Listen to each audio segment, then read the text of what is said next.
Well, I would use the approach that I think I'm using now of trying to search out businesses that where I think they're selling at the lowest price relative to the discounted cash they would produce in the future. But if I were working with a small amount of money, the universe would be huge compared to the universe of possible ideas I work with now.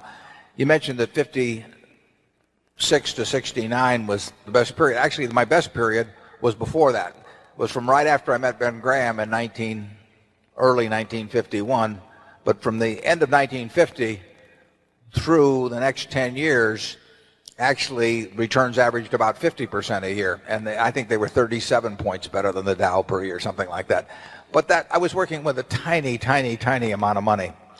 And so I would pour through volumes of businesses, and I would find one or two that I could put $10,000 into or $15,000 into that were just ridiculous. They were ridiculously cheap. And obviously, as the money increased, the universe of possible ideas started shrinking dramatically. The times were also better for doing it in that time. But I think if you're working with a small amount of money, with exactly the same background that Charlie and I have, and same ideas, same whatever ability we have, I think you can make very significant sums. But as soon as you start getting the money up into the millions, many millions, the curve on expectable results falls off just dramatically. But that's the nature of it. You've got to, when you get up to things you can put millions of dollars into, you've got a lot of competition looking at that, and they're not looking as I did when I started. When I started, I went through the pages of the manuals page by page. I mean, I probably went through 20,000 pages in the Moody's Industrial, Transportation, Banks, and Finance manuals. And I did it twice. And I actually, looked at every business. I didn't look very hard at some. Well, that's not a practical way to invest tens or hundreds of millions of dollars. So I would say if you're working with a small sum of money and you're really interested in the business and willing to do the work, you will find something. If you were, there's no question about it in my mind. You will find some things that promise very large returns compared to what we will be able to deliver with large sums of money. Charlie? Well, yeah, I think that's right. A brilliant man who can't get any money from other people and is working with a very small sum probably should work in very obscure stocks, searching out unusual, mispriced opportunities. But, that's such a small world. It may be a way for one person to come up, but it's a long slog. Yeah, most smart people, unfortunately, in Wall Street figure that they can make a lot more money, a lot easier, just by one way or another,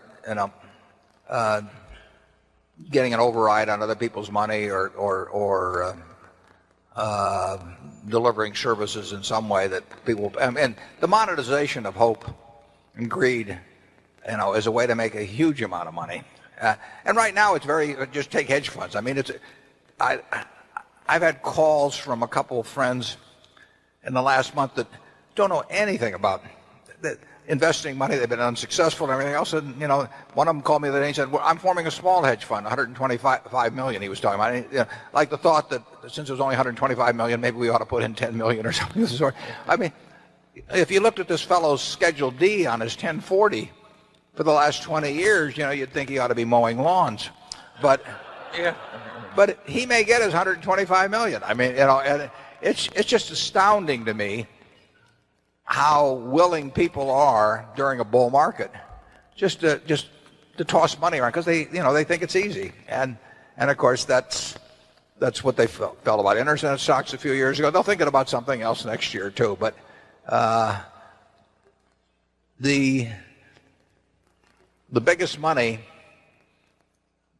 made, in Wall Street in recent years has not been made by great performance, but it's been made by great promotion, basically. Charlie, do you have anything? Well, I would stated even more strongly. I think the current scene is obscene. I think there's too much mania. There's too much chasing after easy money. There's too much misleading sales material about investments.